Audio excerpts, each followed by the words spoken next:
Speaker, much has been said about this vote today. And much will be said here about why this process, despite the fact that it was commissioned by this very House and its members, should be ignored. However, not much will be said about what this vote is not about. This vote is not about impeaching the president.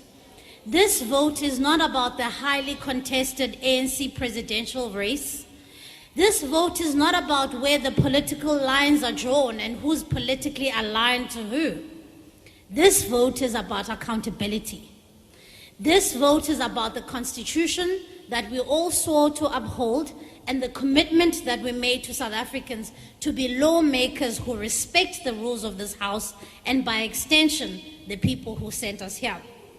It is a vote to complete a process that we collectively embarked on, showcasing that it does not matter whether you're the president of the country or an ordinary citizen, the laws of this country apply to us all impartially.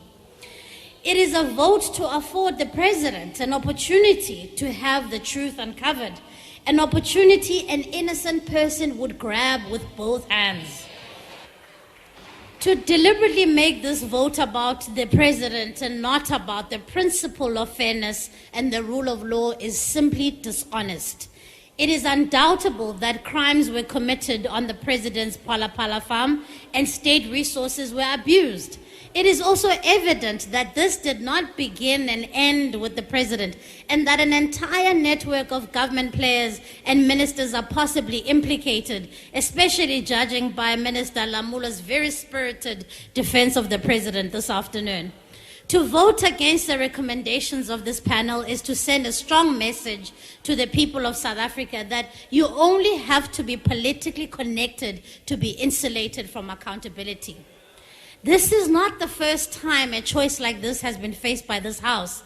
Many of you were here and voted to disregard the Nkandla ad hoc report, which detailed the abuse of state resources by the former president of the ANC, Jacob Zuma. You did so shamelessly. You did so with no regard of the massive responsibility you've been entrusted with. You did so in spite of the fact that South Africans deserved more from you.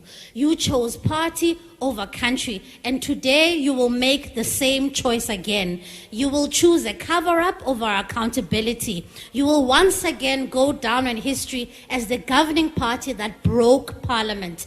This is a big moment that will be recorded in history so that years from now, people will read about the disdain with which you treated this House. Those who will vote for what is right and not what is politically expedient today will be voting to restore the credibility of this House. And one day, when your children ask you what you did in big moments of our democracy, may you be courageous enough then to admit that you stood firmly on the wrong side of history. I thank you, Honorable.